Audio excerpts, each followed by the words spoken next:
Uy, nag-stretching siya.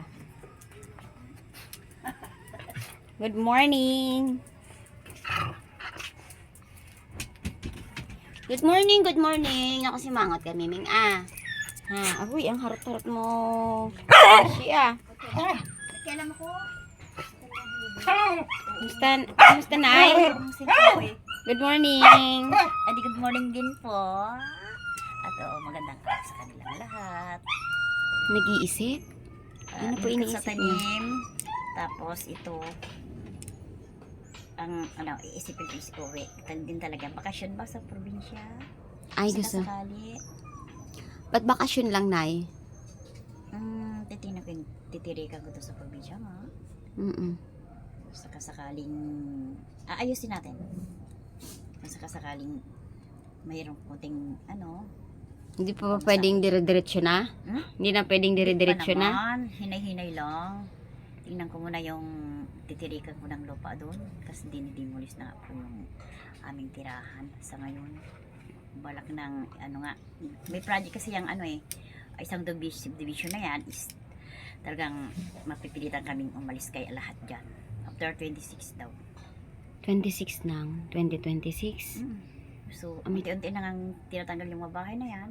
Kanino So, po? uwi ako sandali, titingnan ko yung titirikan ko doon sa probinsya. Kung sakasakali, ang problema ko nga, wala akong pantayo. Is, titingnan ko lang kung sakasakaling may makakatulong ba. Oo. Kasi talagang gusto kong uwi, pero kailangan talaga is pamasahe ba? Nanay ko, nanay ko, kapatid ko, at yung mister ko. Within 15 years na talaga, hindi ko pa nakikita. So ito, nag-iisip ako kung paano. At umikot ako kanina sa tanim mo, syempre, yan lang ang kaligayahan natin pag umaga, sa tanim-tanim. Yan ang libangan natin pag umaga. Okay. So, naligpit ko yan. Tapos, kung talagang wala akong gamit na inipa ko, is dito ako sa'yo. Tumutulong ko sa'yo. Pag halimbawa na Is I wish na talaga, samahan mo na ako sandali. Kung sakasakaling may tumutulong ba, talagang aburido na rin ako. Gusto kong makita yung pamilya ko rin. So ito, good morning sa kanilang lahat. 2 inches later. gumanda-ganda na si Nanay Sili ngayon kay nakakatulog ng maayos at nakakakain ng maayos. Si Nanay Siling ay walang arte sa pagkain. Talaga naman Gulay lang, noodles, nilalagyan niya ng nagtatalbos siya. Okay. Diba, Nay? Hindi mahirap pakainin. Bagoong with kamatis. At masarap kumain. Diba, Nay? Yung iba kasing may edad, wala nang gana kumain eh. Because of bunga kasi ng kahoy yung iniinom kong gamot.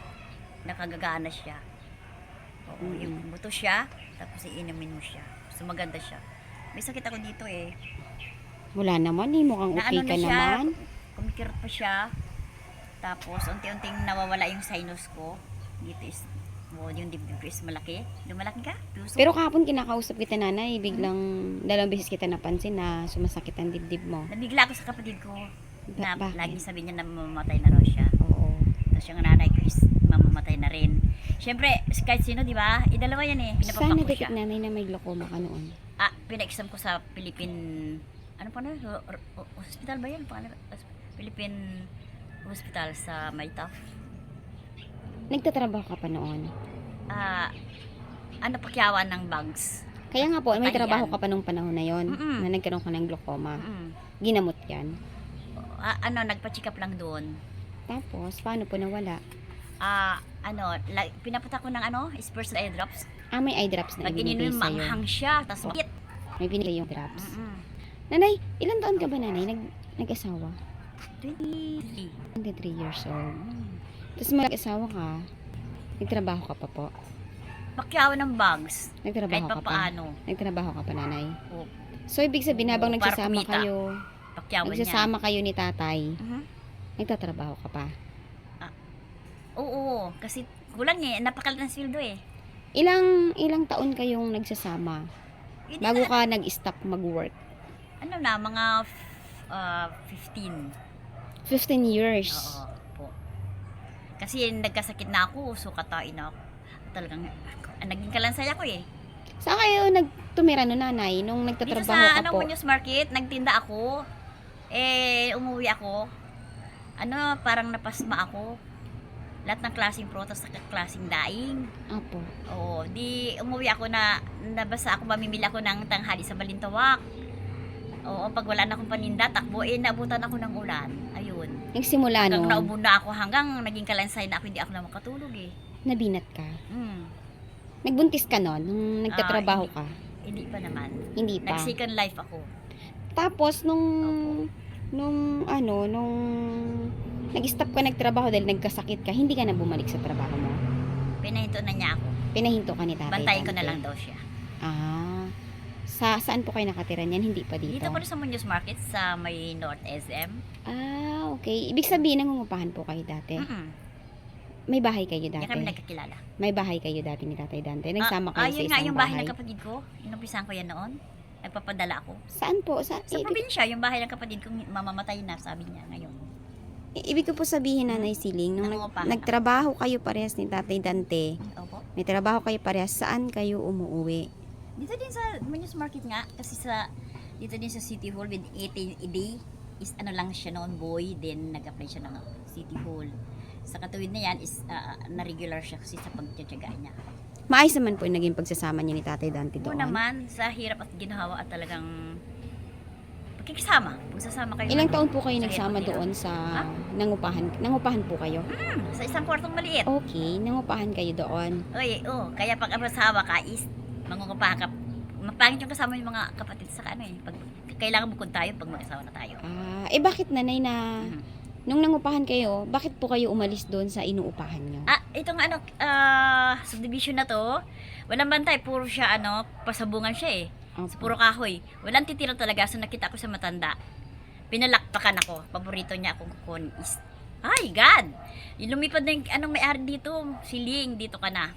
Kaya ka po magmula. lumipat. Opo. Saan So, po hindi kayo? ako pinakawalan. Saan po kayo tumira doon? Sinalipatan Dito, nyo? sa May may bahay malapit po sa ba? school. May bahay? Wala talaga. Kahoy yan, lahat. At pasabungan, lahat. Talahiban siya. Ano pong tinutulugan nyo dyan? Isang dahon na inuungkop yan para maging malinis yan. Paglipat nyo dyan, nanay, nagtatrabaho pa kayo ni Tatay Dante parehas? Wala na akong trabaho no, siya na lang. Ibig sabihin, nangungupahan po kayo, wala ka ng trabaho. Naghahanap kami ng upahan namin. So, tinulak ako sa iglesia. Apo. Tapos, nakita ko yung aray na may-ari. Nakita niya ako, pinalakpakan. Ay, salamat, nak! Sabi niya, dito ka na. Sabi niya, hindi makalipad yung may-ari dito. Dahil walang magbabunta, sabi niya. Si Tatay Dante nun, Mm. may trabaho pa. Inalok Siya kayo sa dyan. City Hall. Sa City Hall. Pero napakalit nang naman. Kasi Kaya nga, government. nanay, lipat nyo daan, Opo. inalok kayo, wala kayong may. Wala, kahoy lahat. Natulog kami 2 linggo doon sa kahoy na yan. Bakit Malamang po? kung nadalas 5. Bakit po kayo pumayag Talagang na? tiyaga ako kasi mahirap yung orang sariling tuluyan eh. Kaya nga, nanay, bakit po kayo pumayag, tumira dyan na walang bahay? Nasabi ko, balang araw, pag tumandaan yung may-ari dito, ako pa rin ang tao rito. So, tama nga. Hindi po, bakit Pero po? walang kuryente eh. Lahat. Bakit? Hindi, ang tanong ko, nanay, Lahat. bakit Oo. ka pumayag, Aha. alukin, tumira dyan, na wala naman pong bahay, lote lang? So, ang dream ko kasi is, mahilig ako magtanim eh. Opo. Ang dream ko talaga, gusto, punuin ko na tanim yan. Okay. So, nasa City Hall pa si tatay nun, kayo Oo, dyan. Maliit lang ang sildo niya. Paano po yung unang gabi nyo na paglipat dyan, na inalok kayo, Aha. nangungupahan kayo sa maliit na Naku, ang kwarto? hirap. Para kami sa payatas, Opo. inaumpok namin yung mga basura, sinulog ko yung mga bumpers. Tapos, So, basurahan siya dati. dumating kami dyan sa compound na yun, maraming bumpers, kahoy lahat, wala kang madadaanan. So, inayos ko talaga yan, isa-isang dahon, ako talaga inisat hanggang malinis na. Hanggang nagkabahay na ako nagbantay sa mga tauhan na yan. Mga tauhan? Oo po. May tauhan po dyan noon? Walang kuryente, walang tubig. Lahat dinaras ko ng hirap dyan. Bakit nyo po tinanggap ang ganong alok? 'Di ba dapat pag nag-caretaker ka, Oo ay po. lagyan nyo muna kami dyan ng maliit na kubo. Kasi tao kami, matutulog kami, babantayan namin yung lote nyo. Bakit ka pumayag na wala kang tubig, walang kahit kubo? Masarap Wala. kasi ang kumilos sa isang compound na walang makialam sa'yo. Tahimik So dati ka. lagi kang pinakikialaman. Nangungupahan ka lahat ng yung may-ari ng bahay is bawat kilos mo. Minsan pansin ka. Ibig sabihin, Oo. kaya ka talaga umalis dun sa tinitirhan mo dahil ayaw mo ng ugali ng may-ari, ayaw mo ng ugali ng kapitbahay. Marunong tayo makisama, pero yung pagdating umaga is kumilos ka, nandyan, chut, sabi ng bunganga niya. Oh, sabihin na natin maraming chismosa doon sa lugar na inalisan mo. Pero mas pinili mo tumira dyan na May walang sarili ka. bahay. Parang may sarili mo na yan eh. So, hindi ka makikilos is gusto mo eh. So, ang sabi sa inyo dyan, bahala na kayo dyan. Ha? Bahala kayo dyan. Basta kayo Oo. mag-caretaker dyan kayo. Hmm. Pagkatapos nun, si Tatay Dante nawala ng trabaho. Nandun pa rin siya. So, dumating yung aksidente. Umuwi siya, nadapa siya. Napahiga siya. Ilang buwan na po kayong nakalipat bago si Tatay Dante na aksidente? Mga 10 years na. Hindi po. Oo po. Ilang buwan kayo nakalipat diyan sa nilipatan yung walang bahay na tinuluyan bago si Tatay na aksidente. Mga 15 years. Sa 15 years, hindi kayo nagtayo ng kubo, Nay? Mayroon. Ginawaan kami ng gumawa ng bahay, tapos ginawaan kami kubo-kubo. Po, walang kubo-kubo doon. Kasi Wala talaga siya. ang una kong nakita Aha. doon Opo. sa mga video ni Idol Caprito ay nasa gilid kayo ng pader. Nilagyan nyo lang ng bong, nilagyan nyo ng kung ano-anong mga nilagay nyo para may matulugan kayo. Kasi yung ginawa na kubo-kubo na is may bagyo, lumipad lahat siya. Nasira. Opo. Ang lakas ng Ibig bagyo. sabihin, gumawa na kayo ng kubo, nasira. Gumawa ng bahay yung may-ari, then ginawa kami kubo-kubo pa sa amin. Opo. Tapos nung dumating yung bagyo, linipad lahat yan kasi malakas ang bagyo. Ang ginawa ko, nung mayroon akong konting pira, binili ko ng trapal. Ginawa ko lahat Okay. yan. Ako lang gumawa, Opo. trapal, para may tirahan lang kami. Hindi si Tatay Dante nag-provide na, ayusin natin to para maayos-ayos Ano ang siya eh? kilusan mo. Dapat may Oo, kusina oo. ka dito, may CR ka dito, meron ka ditong istante, lagay ng damit. Walang ganong ginawa si Tatay. Meron naman kaya lang busy siya araw-araw sa trabaho niya. May day off naman po. Sabado, Linggo. Kahit Sabado mayroon sila eh. Kasi nagro-roaming niya City sa Hall? daanan. Inspector sa daanan. In short, walang panahon si Tatay Dante na magkumpuni ng bahay nyo. Pagod na siya. So, inaano ko lang, nagbigay siyang pira din, ginawa ko. Nagbumila ko yung trapal. Opo. Then, wire. Di gumawa ako. Bed-in wire. Sabi ng kaibigan, ceiling. May natapos ka, bakit nakagawa ka ng bahay mo? Bed-in wire at saka trapal lang, so bahay na siya. So, walang tibay. Oo. Walang tibay ang bahay mo. Kasi wire, Oo. trapal. Tapos nakasabit yung doon sa bakal ng bahay niyan. So, safe naman ako kasi may bakod siya eh. So, Ibig sabihin- ikaw bilang caretaker, kung talagang, hindi sa'yo, kung bigla kang paalisin. Yan Kaya ang nga nanay, mo. kubo. Hmm? At least maayos. So, ang iniisip nyo, ayaw nyo siyang gawin Aha. kasi baka bigla kayong paalisin. Sampan-samantala. Ngayon, ang nadetect ko, kung talagang tumatanda yung may-ari, is patirahan din ako dyan sa ginagawa ng may-ari na yan. So, umasa ka na baka dumating ang panahon na patirhan ka sa simentadong bahay. Kaya Opo. hindi ka gumawa ng Mhm. kubo nyo. So, ito na yung susi. So, inabot kayo ng taon, hindi nyo naman natirhan yung bahay. Mhm. Hanggang sa dumating ang time na na-aksidente si Tatay Dante. So, dumating yung pagsubok na yan, wala kaming pambili ng bigas. Nung na-aksidente si Tatay Dante, nanay, ano ang mga ginawa mong paraan para kayo ay makakain?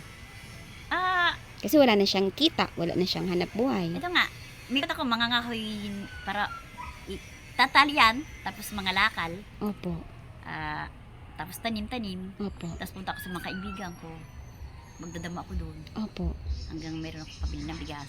opo. Tapos nakita ko isang idol na yan, kalating bigas ang nakita ko, tulungan kita, halika. Bago ka po tinulungan ni Idol Caprito, ilang buwan na si Tatay Dante na aksidente? Ano yan eh, bago na-accident siya, kinuha pa ni Nida. Kinuha. So, Oo. nag-isa ka dyan sa bahay mo? Oo, hiniram niya. Ilang kasi taon pong kinuha ni Ate Nida si Tatay 1 year, Dante? kinuha 1 ko year. siya, hindi na siya makatayo. Sa loob ng 1 year na nanay, nawala sa'yo si Tatay Dante, ano ang ginawa mo? Nagro-robing, lahat ng compound na yan, aayusin, is tanim-tanim. So, tinaniman mo yung paligid habang wala si Tatay Dante. Opo. Paano ka po kumakain? Kasi wala ka namang hanap buhay. Medyo mayroon akong konting inaano sa kaibigan ko, binibigyan niya ako. Like, Ate Tess, umuutang ako sa kanya, umabot ng 20,000, Opo. nagkaroon ako ng pera, binayaran ko siya. Magkano po ang binayad nyo kay nanay? 25,000. 25,000. Opo. Yan ang tumutulong sa akin, kaibigan niya eh. Okay, nung nilakad natin yung SSS mo, alam ko, Mhm. may malaking bawas pa dun sa pension mo na yun na nakuha eh. Ay, very. Magkano ang linis mo pong nakuha noon? So, Yung pension mo na yun na pinrases natin. ano lang siya, is mga 80, pero Nakuha mo ang 80 o may bawas pa yun ay? mayroon. Kasi may loan ka nun eh. Mm. Kailangan ikaltas. Kinalta siya. Then, yung utang-utang. Hindi ka pa ang dami ng utang kasi wala ka talang Marami bayad. kang binayarang Yeah. utang. Oo. Binanggit mo ba kahit, ay, mag-isa ka na lang pala no, no?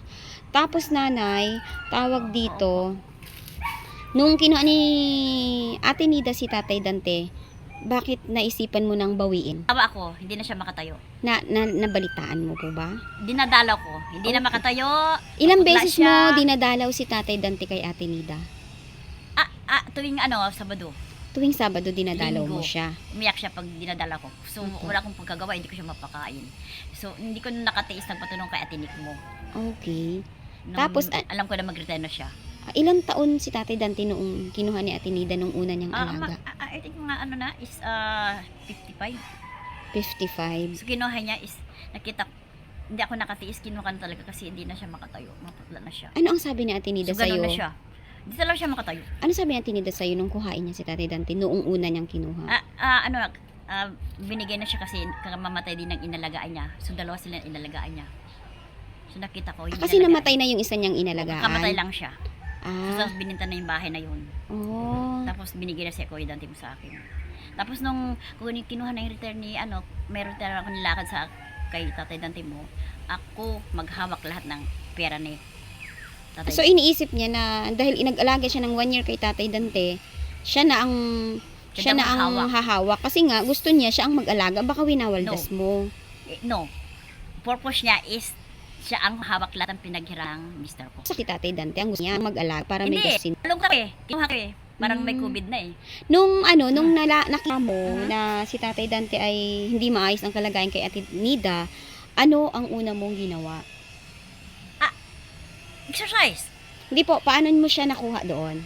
So, si Inausap mo si Ate Nida na, Ate Nida, Oo, isang jeep. kunin ko muna si Tatay Dante.